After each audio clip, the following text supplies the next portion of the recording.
नालंदा विधानसभा क्षेत्र से भारतीय जवान किसान पार्टी के प्रत्याशी बैजनाथ प्रसाद ने मंगलवार को चुनाव प्रचार के अंतिम दिन बिहार शरीफ सब्जी मंडी में जनसंपर्क किया। वायुसेना से सेवानिवृत्त प्रसाद ने इस दौरान अपना 10 सूत्री चुनावी घोषणा पत्र जारी किया।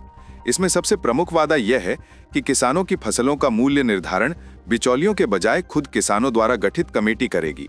प्रसाद ने कहा कि जिस तरह वकील या इंजीनियर अपनी फीस खुद तय करते हैं, उसी तरह किसानों को भी अपनी फसल का मूल्य तय करने का अधिकार मिलना चाहिए। इस मौके पर पार्टी के प्रदेश अध्यक्ष अशोक कुमार सिंह ने वर्तमान विधायक पर 35 साल से क्षेत्र की उपेक्षा करने का आरोप लगाया। सिंह ने कहा कि विधानसभा में नेता सिर्फ एक दूसरे को गाली देते हैं, जबकि जनता उन्हें विकास के लिए भेजती है।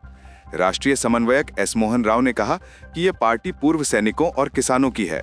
उन्होंने कहा कि सैनिक ईमानदार होता है, लूटता नहीं है। हम किसानों को दलालों से मुक्ति दिलाएंगे।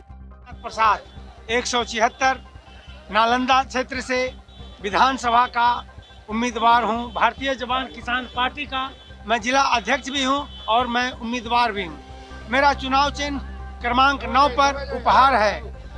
मैं अपनी जनता से, नालंदा वासियों से 10 चुनावी घोषणा लेकर आया हूं, जिनमें मुख्य है कि हमारे किसान भाइयों के फसलों का मूल्य का निर्धारण हमारे किसानों द्वारा गठित कमेटी करेगी।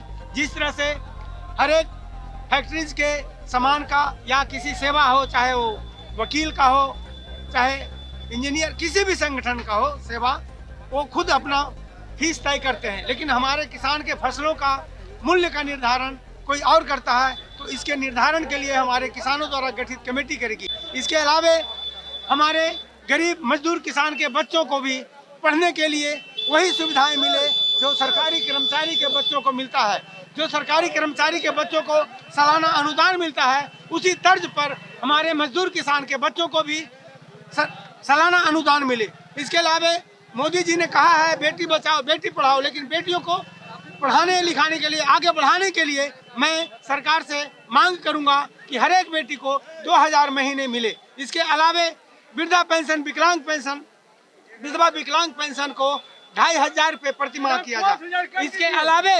इसके अलावा किसी मरीज की जब मौत होती है अस्पताल में, उसके पैसे भी खर्च होते हैं, मरीज भी मर जाता है, हमारे बच्चे अनाथ हो जाते हैं, तो उनका जो खर्च में रकम हुआ है वो रकम की वापसी करवाई जाए।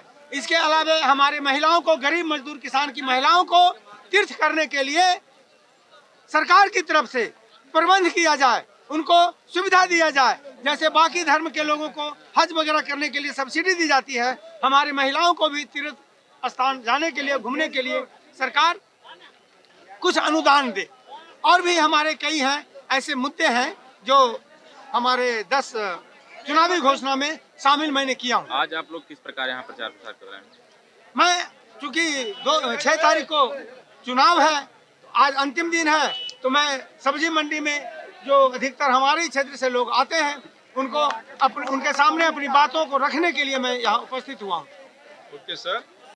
हाँ, जय हिंद।